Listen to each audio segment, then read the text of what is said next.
What's going on, everybody? Welcome back to another episode of the Daily Groomer podcast.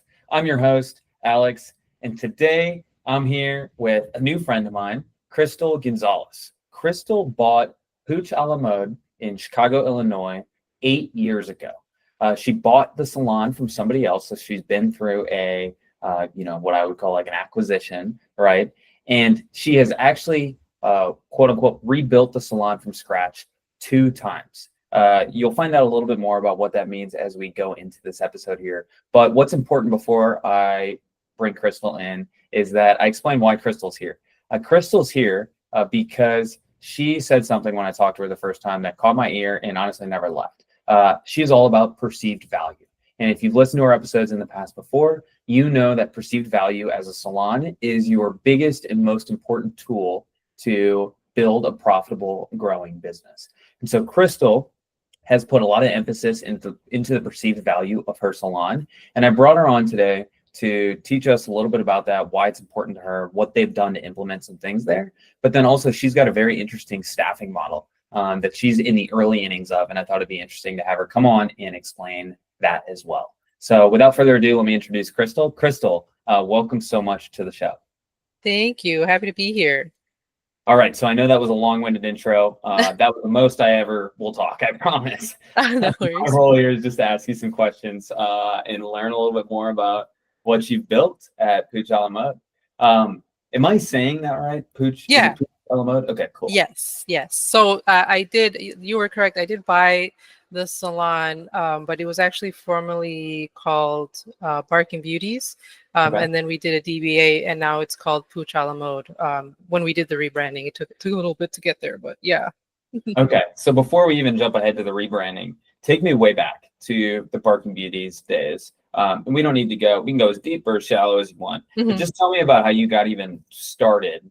Were you looking for a salon for a while? Did you always know you wanted to buy a grooming salon? How did you work there? How did we get this position that we're at today? Oh gosh, if you would have told me like as a child that I would have grown up to be a dog groomer and have my own salon, I'd probably be like, what? That's not what I wanted to do at all. No, I actually wanted to be a comic book artist. And I think my parents didn't want to like outright say like, we don't support you in this, but they're like, go to college because you should have a degree, right? And then you can do whatever you want, because they just wanted you to have the degree. But that didn't end up working out because you need money to go to school and we didn't have it. So I went to school for like a year and then I ended up working for TSA. This will make sense later. So I ended up working at TSA for 6 years. I'm from Chicago. The salon is in Chicago. I was working at O'Hare for quite some time, and then we ended up transferring to Tampa Airport, and we lived in Tampa, bought a house there, and lived there for 4 years. And at some point, like I quit TSA, didn't want to do that anymore, even though, it was a good job, whatever. I could have stayed there if I wanted to, but it's not fun, As a creative person, it's just not fun. So I quit, went to dog grooming school. And after I finished that, and throughout all this time, I had like my own dog that I had been trying to get my foot in the door with the whole grooming thing. I think back then, because I got her when I was 17 and she was like a year old. The big box stores I feel like they acquire people a lot more now than they did back then. So even though I had applied multiple times, I didn't even get an interview. I don't know. I guess I'm not maybe my resume wasn't quite right. I'm not sure. But yeah, so I had to do the whole, like, go to dog grooming school. I tried to do that whole, like online or a correspondence. They didn't even have online dog grooming school back then. That wasn't really a thing. It was like you had to take pictures and like mail it in. And I had to acquire dogs, and that was hard. So I couldn't like finish that to the end, and ended up eventually in 2016 going to dog grooming school, finishing. And from that point, I worked at like a whole bunch of different places. And when I decided like I was finally ready, because I wanted to see what other salons did, like it's a good idea to see what other salons were doing before I wanted to open up my own place. But when that happened, like Tampa was not the place to open a salon. Like in order to be in a good neighborhood, like there was no real estate really. to open a spot up. So I just looked, every day to see if like someone was trying to sell something, and I saw Barking Beauties, which is a salon that I remembered because I had taken my dog there so long ago. Wow. Like probably more than 10 years. It was a long time, but I never And forgot. if you don't mind me asking, what Yeah. year was this that you were looking for a salon in Tampa?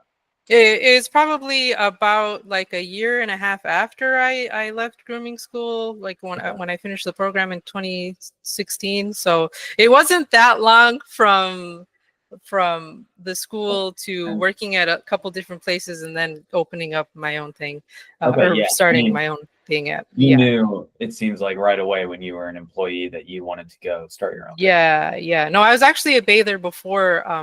Like while I was at TSA, I had the second job as a bather, and just to see if it was something that I wanted to do. And I'm like, ew, this is too much hair. I don't like it. Like I'm all itchy, But No.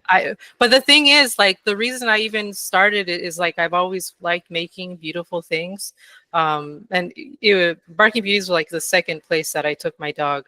The place that I went to prior, like, and I think I got lucky because even if in Tampa, like if I couldn't groom my own dog and I had to take her somewhere else just Yeah. because I didn't feel like it that one time, I Yeah. never got a more beautiful groom than that one salon that I took her to. And I thought that was normal, like Oh for my them to God. be beautiful. And I wanted to do it myself. So that's Yeah. when I bought, instead of like making my parents go and like spend the money to go, because there's like trauma there about like being worried that they were going to give my dog away, because they did that to me once when I was like in first grade. So so I wanted to really be responsible and make sure like that there was no need to like, oh well, Yeah. she's too expensive, let's get rid of Yeah. her. So after that, like first and second appointment of being groomed at other places, we got a grooming kit. And I started doing it from home because of how inspired I was from that one salon that left her so pretty. Yeah. So Wow. that's kind of like where that interest started of me wanting to do that whole grooming thing. But there was no real estate in Tampa. So I just saw that Barking Beauties was for sale, and I remembered that they did a good job and that it was popping. Yeah. So then we started that whole process of trying to acquire it, right? And So and talk me through that just from a high level, because mhm, I surely haven't, and I'm sure a lot mhm, of our listeners have not gone through the process of buying a mm, grooming salon mhm. before. You Yeah. don't, feel free Yeah. sharing whatever you're willing to share, but just, even from a high level, what does it even look like to Yeah. go through a So process of buying a salon? I definitely didn't have money to just buy it outright. I want to say this was a while ago, but it was like 55,000. That's how much it was going for. Okay. Um, and I didn't have money to just drop 55K to buy the salon. Yeah. So we had to like look for financing, and there was this uh like a community business sort of thing, and they help small businesses try to get funding for things, not necessarily buy them. Usually I think it's a little bit smaller, like buying like equipment or something. But Yeah. so it was a whole process. I had to come up with a business plan, like do all of this stuff. They wanted all this paperwork back then, in order for them to like okay, we'll give you the funds for this. Yeah. So they gave me half, and then the other half the owner was willing to finance, so I just kind of kept paying it over the course of 3 years. Okay. So if you're someone who thinks that you can't get a salon, like you can, because Yeah. I wasn't like making a great amount of money a month from my job to be able to do something like that. uh, And if you remember from those days, mhm, and now you probably know worlds more than what you mhm. did then. But could you tell us, what you thought was important when buying a salon and what you've come to realize is actually important? Like if you were to do the whole thing over again and buy Oh, another salon, what's like, sure. top one or two factors I should really pay attention to? Got you. Well, I think maybe some people might be a little hesitant buying salons, and I tried to sell it at some point because I was so frustrated of how difficult it was Okay. to try to get it to where I wanted it to be. And I felt like a lot of people were hesitant because they wanted to see like profit numbers. Yeah. And I will tell you to this day, I do not report profit. I just pay myself as an employee more. So like if I were to do this again, that's not what I'm looking at. I'm looking at this, like how well the salon is kept. Kind of like branding, if it's on a good street. And for the most part, I do try to keep up with like what other salons are doing. So like I would know if that salon was doing well before I would decide to buy it. Like, I don't necessarily need to see that it's good numbers. Like, obviously, if it's on a street that's out of the way, like, that's not going to work out for like a brick and mortar, for example. Yeah, I would definitely, and I fully recommend people do that. Like, I think it's cheaper to buy a salon than it is to start from scratch, unless you like feel like you're someone who's a real go-getter and you think you can acquire clients super easily. That's not me. As long as it's in a good spot, like the business will come, you know. So I really like what you said there, Crystal, about like, it reminds me of that old adage that's like, don't miss the forest for the trees, right? Like so many, like even my first, intuition, if I were to go try and buy a grooming salon, would be to look at the numbers, right? Let me go look at the numbers.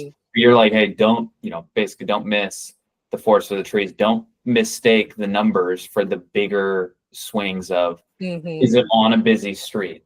What do other grooming salons or clients in the area say about that place? Right. Clean. Like basic big things that matter 10 times more than the numbers. Right. Like, you don't want to have to turn around a place that has a really bad reputation. Like, and I knew that the, Barking Beauties was like solid. So I wasn't scared. My husband was, but I wasn't scared. And he really helped, make it all happen, to be honest, at the end. Cause I think, at this point, he knows if I want to do something, it will happen. So like, no, I want it, even though you're scared, it's going to happen. And here we are. But yeah, definitely, I wouldn't, not to say don't look at the numbers, right? But it's not like the deciding factor. Not the end all be all. That's right. Yeah. Okay. So let's fast forward a little bit. So you get in, that's taken care of. You own now this new business. Obviously, I bet you have a to-do list that is 1,000 miles long. But talk to me, obviously what you did mattered because we've got a new name, we've got kind of this new feel, everything like that. Talk to me about what in your right mind led you to believe that, all right, hey, what actually matters more than me doing this, doing that, cleaning up, etc., is upping like the value and like the brand and that sort of element to the business. What were you thinking? Why, I guess, is like my first question. When there's like so many things you can do. Yeah, right. Like, on that. So I know myself as a consumer, like if something doesn't look nice, I don't really gravitate towards it. So I think that's really important. Like, it needs to look like, it needs to draw in the customer that I want, right? So I thought it was valuable to spend like a lot of money, put a lot of that business money back in the business to try to, up the look of it and kind of say to people like, this is a nice salon, especially because I think, and I think most people agree with this, that not everyone knows what grooming is. Like, they don't know like what this big world of grooming is. They might think like, oh, I just get my dog shaved down once a year, and maybe you can't turn those people around, but like, there's nice salons out there is what I'm saying. Like, you got to show them. Okay, so the big intuition of this was, again, even back to like the don't miss the forest for the trees, is like, instead of doubling down on building out a complex pricing strategy or building out any sort of crazy optimizations, you were just like, all right, hey, first things first, let's just make this place look and feel like very nice. That took a very long time to get there, though, I will say, because the business wasn't where it needed to be when I bought it. They were still doing, maybe it's a hot topic, but they were still doing that 50% commission, which is fine. Like, I'm all for paying people well above a living wage even. But for that reason, I feel like the business wasn't all that it could be. So it did take me a very long time to save up money to do the makeover, if you will, but I knew that's what I wanted to do, so I was saving up the whole time, and I knew it was going to cost me, so and I wanted to do it right. So yeah, it was hard. In no offense, but like with your 2-year experience working at another salon, in that short time you had determined in your head that, hey, I don't like this model of this 50% commission. Well, Well, this when I was in grooming school, they definitely said don't work anywhere for less than 50%. So they definitely weren't teaching, Yeah. like what I feel like a lot of educators are trying to tell us now. Yeah. But like I had gone, maybe 2 years into me owning the salon, I went to my first Barkley show and Yeah. I learned a lot, Yeah. so I was kind of like, first I thought it was crazy, the stuff that they Yeah. were saying, and I'm like, you know what, no, it makes sense. And it maybe back then, well, no, for sure back then I definitely didn't think I could charge the amount that I'm charging now. Not that it's a crazy amount, because I think there's Totally. definitely people out there charging more, but it was a big jump, Yeah. um, and when I kind of like knew that I could do that, I knew that I could do this hourly model that I'm trying to, like get it going now. Yeah. Which I know that it'll happen. It just gotta take some time. But Pretend I'm dumb. Which if you depending on who you ask, we might not have to pretend. Um, but explain to me why this model of 50% commission mhm. is outdated. Sure.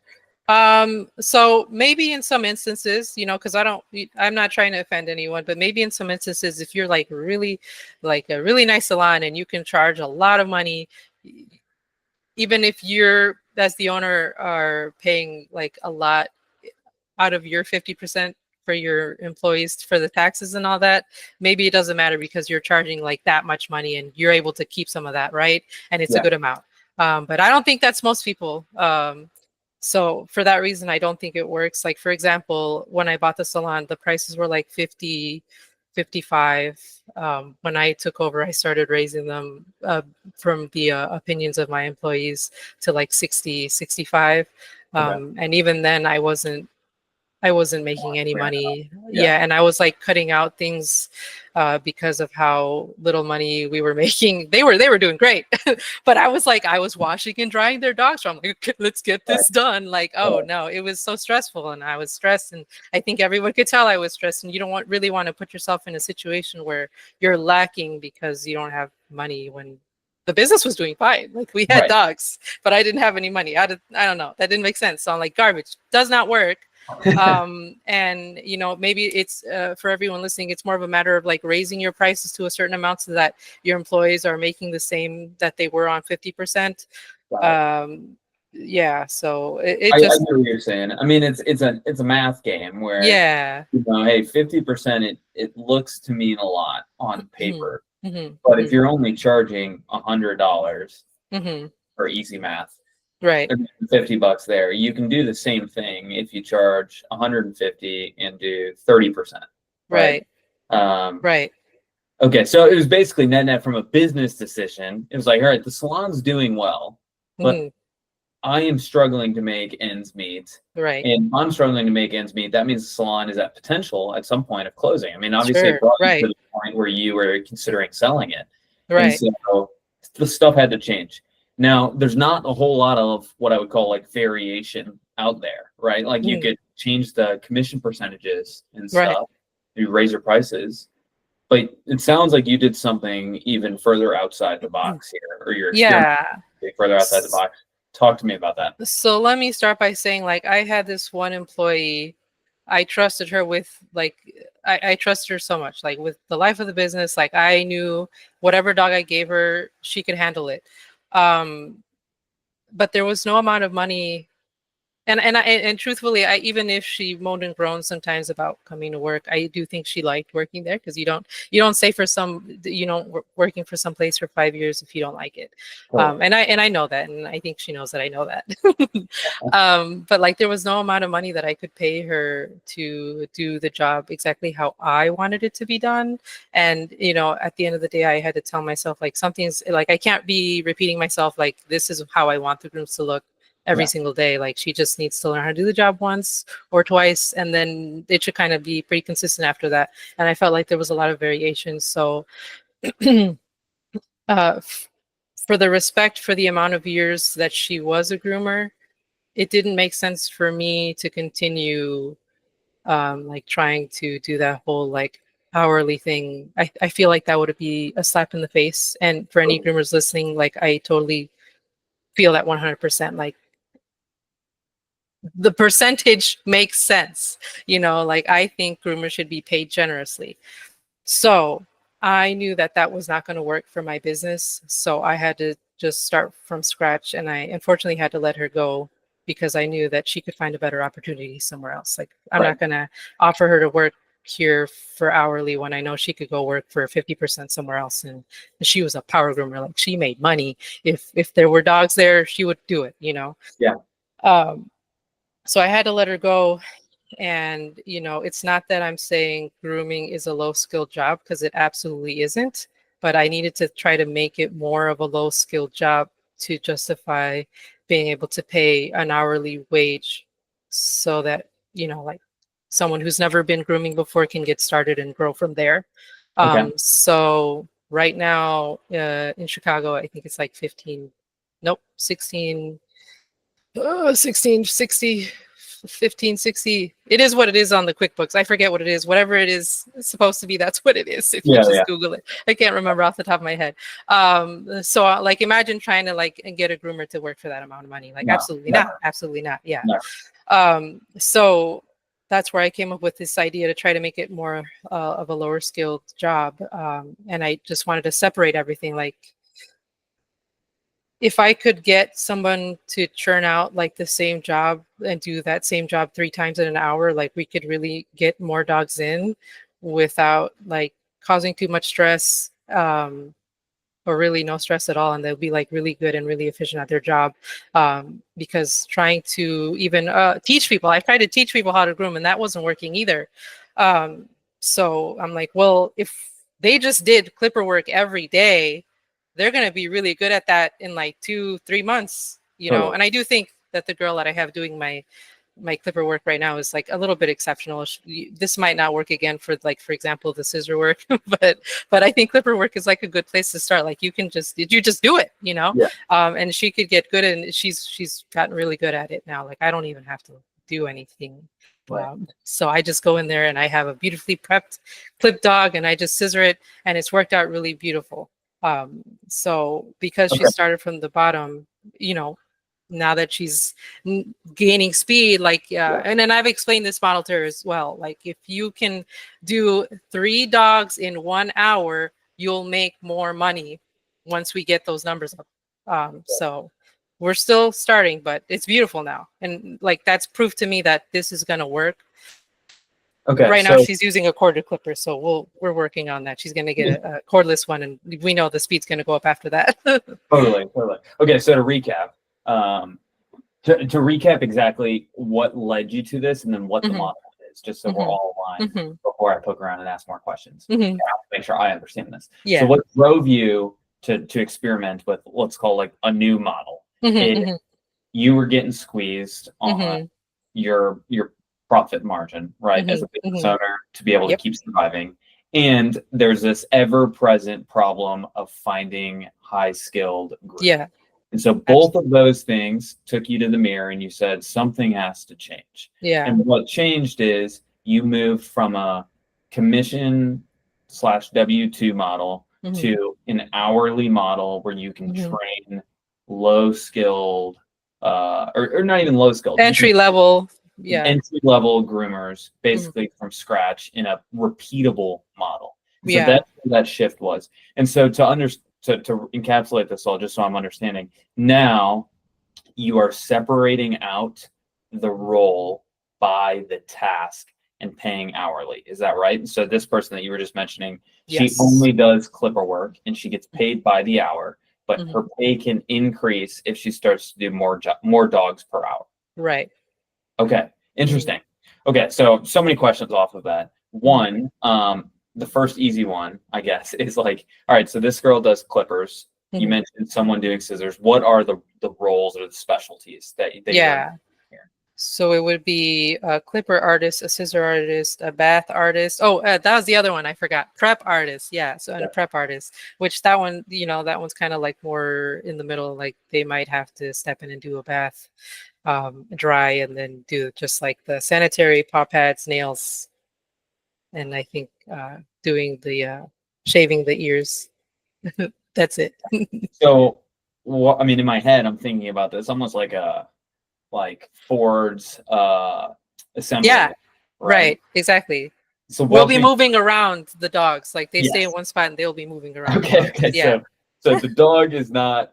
So the humans are almost the assembly line, not the dog. Yeah. Talk Right. to me about like walk through it then from start to finish. Let's assume you got all these roles filled. Walk Yeah. through who goes first, who finishes up, how these roles play together. So right now I'm pretty like it's all about managing time well, right? So if the tub is available, because there's only one right now, if the tub is available, dog goes straight into the tub. We kind of do block scheduling. So dog's in the tub. We have another dog that's getting their nails done because we can do that before the bath. And then once the tub's available, that dog goes into the tub. Wash dog gets dried and then prepped and then clipped and then scissored. Okay. Yeah. So we have one person for each of those roles. Okay, nice. So in theory, that dog's in and out. 5 specialists have touched it. Everyone's getting paid hourly, and we're the same work is being done repeatedly. Yes. What and you mentioned you're relatively this model is relatively new. What inspired this? Obviously, I know all the problems, but like, right, not like this is like the grooming salon down the street is doing this, and I just right. It's like, where did this come from? Well, I hope to like I hope I'm not over glorifying it because I do think that people have grooming assistants. I've never done that, but this is more of that, I would say. It's just that I hope to build that skill and have them be really, really good at it. And that's the way it's going to be because obviously now the customer has to know that, oh, there's probably only going to be one head groomer. Right now it's me overseeing everything and it's just a bunch of specialists because sometimes they ask for like, well, I want this specific girl. I'm like, well, she doesn't do that part of the job. We all do it. We're a team and we're all doing it. Sorry, what was the original question again? I got off track. Inspiration, like I mentioned. So like I was mentioning before, like the first 2 groomers that I took my dog to was beautiful. And I'm not willing to compromise that at all. So that's why I was saying I was so frustrated paying. Like there was no amount of money that I could pay the groomers to do that same like 100% beautiful job, not a hair out of place every time. And that was frustrating to me. So I'm like, if I'm paying somebody, it has to be a good job. And I want the customers to know that when they come here, they're going to get a beautifully groomed dog. So to me, in order to make sure that that happens, like there's no way that the person who's doing literally only one job every single day can't be excellent at it. Got it. Yeah. Okay. That makes a lot of sense. Talk to me just because this still seems like this might seem like a little taboo to some of the listeners out there. What has been the response of like, okay, I would assume you're like hiring for a bath specialist or a prep specialist or some of these names. I see that as a groomer or as a wannabe groomer. Have you had any pushback, either positive or negative? I haven't because I haven't put up any job listings, official ones as of yet. The young lady that I have doing the clipper work for me was a student that was doing their externship with the salon. And then from there, like, that's another thing too, like everyone who's come through my salon, they all like really like working there. I don't know. Well, I mean, I guess it's one thing once you go out and you kind of see like what other salons are doing, and then they come here and I don't really feel like I'm doing anything special, but I guess the vibe is right. And they like working there. So, from that point, I kind of saw that she had a desire to work, but also knowing that she wasn't like ready to be a full-on groomer yet. And so that's how, she started working there and they keep reaching out to me. So for now, that's how I've been doing it. But if everything goes as planned and I can scale and all that nice stuff, then obviously I'll have to put out a listing. I just don't have any of that kind of feedback just yet. But I would assume that like a groomer would just kind of gloss over. It's like, oh, it's hourly. I don't want that. Totally. And that's what I would expect too. I mean, there's, for better or worse, there's a bad habit right now of looking at the commission rate. And fully applying based on it. And like, no matter how many times, some of the most, high earning groomers I know have jobs with only 30% commissions. And it's because you can go look at what the salon's charging, and they're Right. charging 3x more than the Right. salon that's going to pay you 50% commission, right? Right. And so I think there is like still this stigma when applying for Yeah. jobs as groomers of where you're commission filtering, right? Right. And like no hate at all to anyone who does that. Like I fully 100%, like I have so much respect for this industry, and the reason that I even started doing this is because my hands were done. Like I've been grooming since I was 17, just not in a professional capacity, just trying to like, hey, can I groom your dog for free? You know, my hands are tired, and I was like a scissor only first type of person. Like clipper work was something that I learned later because I didn't like it. It's not a very detailed thing for me. Like the scissors, you can get in there and really carve stuff out and it's beautiful, right? So my hands are tired. And so that's the only reason why I even thought of this. So I definitely believe that, you know, groomers need to be paid generously, you know, Yeah. like our bodies are going to break down. I believe that 100%. But that whole, you know, like you said, don't look at that 50%. Well, 50% of what? 50% of that $10? Like, what, Yeah. you know, there are places out here who charge crazy prices like that. Like, that's not, you know, you got to like really look into it. And like Totally. I said, I've had so many employees who like maybe don't necessarily even think to like look at their pay stubs. I'm like, how do you know I even paid you fairly? Like, you got to look at that. Oh, that makes a lot of sense. As we kind of round the corner here, Crystal, one theme that you've always like that everything kind of resorts back to, whether it's an extern coming to your salon or you knowing exactly in your head what you want the experience to look like, or your customers constantly coming back, is this like again this perceived value that, Mm-hmm. and it's probably why your prices can be as high as they are, etc. Right? Like Mm-hmm. it's all this perception here. Mm-hmm. A lot of us might be sitting here like, okay, I think I know what you mean, but explain more. Can you just give me some practical takeaways of like, hey, you know, here's what we've done that has, you know, raised the bar in our salon, whether that's like we redid our website to be more like this, or Mm-hmm. we raised prices. I already know you did that, right? So like, Mm-hmm. could you just almost give me like a task list of like, here are the things that we did in our salon to raise our value, or perceived value, and here's some things that you can do as well. Yeah, so we put a lot of money into the branding of the salon. When I bought the salon, it had like one of those like flat aluminum with like pressed vinyl stickers on it, like just the typical, like really cheap, like basic business sign out front. It wasn't designed well, and it was hard to read. And even all those years, like the salon originated in 2009.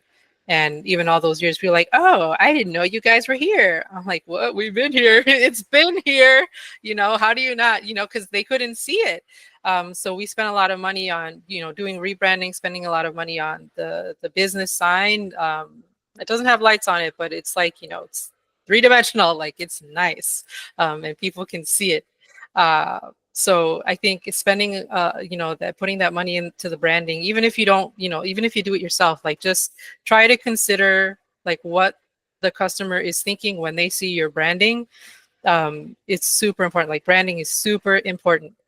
Um, and then not only that, but like the inside of the salon, my lobby area, it's not very big, but it's pretty plain, uh, and it's not like visually noisy. Um, and not only that, but like my salon is like pink and gold, and you know, like it's creating a vibe. So when people come in, like, you know, people call me trying to get prices on the phone. Don't do that. If you're someone who is like hesitant about charging more and you feel like you're getting a lot of feedback from clients over the phone because you're saying you're charging, like, for example, $100 for a Yorkie or whatever, and they're like, oh, well, I can't afford that because I tried that. It doesn't work. Like they absolutely don't like that. They want to shop around and call, you know, whatever the cheapest salon is, like, oh, well, I don't give prices over the phone. You will have to come in for a consultation. It's a meet and greet, you know, and I think it's better for the dog for them to meet me first before I start like using grinders on the dog or whatever. And they come in, they see the salon, they see that it's nice. I have like a fragrance going on so that they don't just smell like, you know, wet dog, for example. I don't know. And you know, they kind of feel the vibe and they're like, oh, this isn't like that other salon that I've been taking my dog to, and they're more like prepared for the sticker shock, I should say, but like, oh yeah, no, makes sense, right? Like, Yeah, it looks nice in and here. that's what I like is that you're having them come in. It's not because, and I resort back to this all the time. The service we offer as groomers should not be seen as a commodity.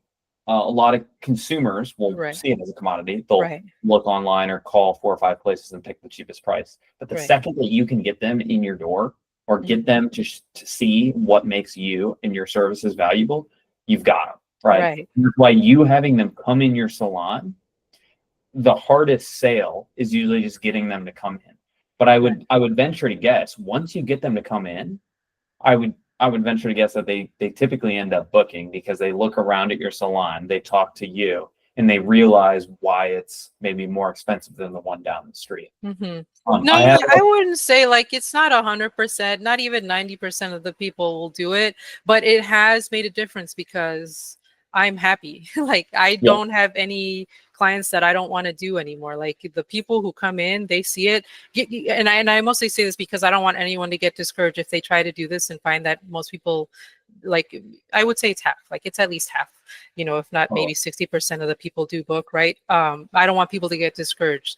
The point is that they're coming in, and the people who are happy to pay that price point and the people who are happy to come to you, they will see you, they will find you.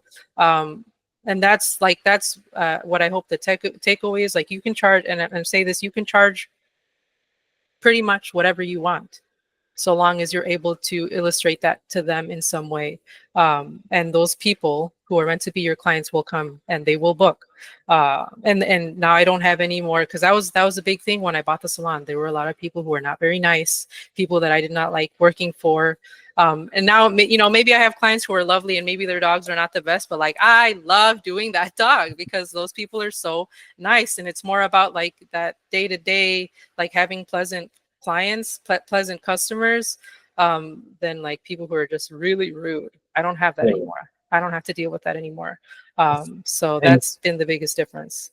So for our visual listeners, you're seeing on your screen right now. If you're audio, head over to YouTube and watch this and you can see what we're looking at. But Crystal, I have up your website, and website is just one of the things that I think contribute to your perceived value. We talked about consultation, redoing your salon, raising prices, stuff like that. But I love some of just even like the verbiage you use to attribute or to contribute to your brand on your website. Like right away, the headline is a luxurious day at the spa for your pup, right? Like luxurious is the first thing my mind sees and feels and understands, right? And then even when we go into this, I mean, the level of experience that you describe here of your salon, again, for the audio guys, Pooch a la Mode is a premier dog grooming spa that offers a full suite of luxury services. We are dedicated to providing your furry friend with the finest care using only top-of-the-line vegan and cruelty-free products. At Pooch a la Mode, your dog's comfort and happiness are our top priorities. Again, just like warm, fuzzy, high-class feeling off of that. And so I think, again, it totally makes sense what you're doing here. And I love, again, the attention to detail you've put into the brand and the perception of your salon, because that, if anything, obviously your work contributes to the ability to charge more as well, but this perceived value, that is a big part of it as well. I have a perception that I'm going to get a lot by using you as a groomer and going to your salon. Right. Yeah. And I will say this because I know the address is in Chicago. We are in Chicago proper. But it's not because a lot of people, maybe they just think of like North Side, downtown Chicago. I'm not there. I am on the southwest side of Chicago, almost as further out as you can get before it's suburbs, right? Like this is not, and the people in my neighborhood, they all like are homeowners for the most part. It's not a lot of apartments or anything like that, but I will say that I wouldn't think that they are like the highest income earning people, not the lowest, but not the highest either. And I'm still able to command these prices because of like all this work that I put into it. And I also don't want anyone to feel discouraged that's listening as to like, oh, well, maybe you don't feel like your work is 100% where it needs to be, because that's not necessarily a requirement of you commanding higher prices. It's more about the service, because people don't even know. I'm over here busting my butt trying to make sure that every hair is where it needs to be, because that's important to me, because I want to make the dogs look beautiful. But that's just me, you know, and the customer doesn't necessarily appreciate that. They don't really care. They just want the dog to be clean, right? So they come in and it's more about like, do you connect with the client? Like you need to be able to connect with the client and, you know, reassure them that their dog is going to be well taken care of. That's all what you really have to do to command higher prices. I just really want to like do 110% because I'm crazy. But you don't have to do that. No, I mean, you're right. And that's no endorsement to be shitty or careless. No, of course not. Right. But you do bring a very good point. I appreciate you pointing that out, is that a customer's not going to know whether you're set every hair perfectly or whether you're a competition style groomer or right. They don't no clue. If you give them every reason to believe that you're going to do a good job outside of your grooms, you'll be just fine. Yeah.